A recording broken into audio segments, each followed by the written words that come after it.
G'day everybody, it's Barack from Supertech Electronics, and today we're going to show you how to remove a stereo from a Ram 2500.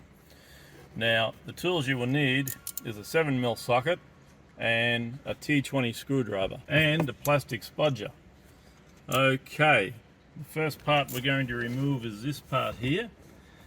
Underneath you'll have two 7mm bolts, and then you'll need to slide that open, and there'll be another 7mm bolt down there. Once you remove that, ours is all loose for video purposes. Once you remove the two in there and the one under there, you'll need to close this lid entirely, and then the whole thing will come out in clips.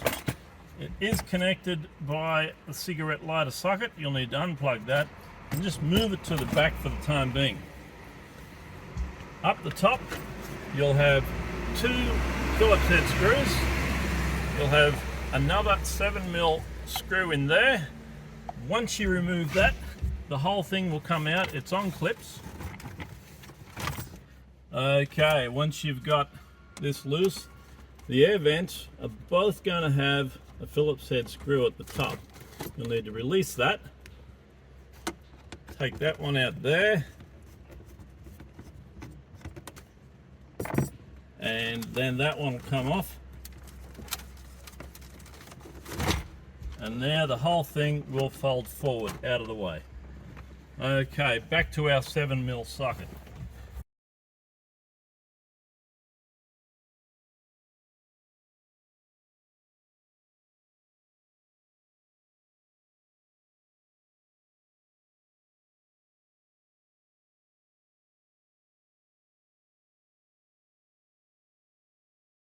Okay, now this whole stereo will come out, and we'll need to remove all of the electrical connections. Now, they are color coded, so don't worry about getting them in the wrong spots. That one, push the middle pin and pull it towards you. Same with all of these.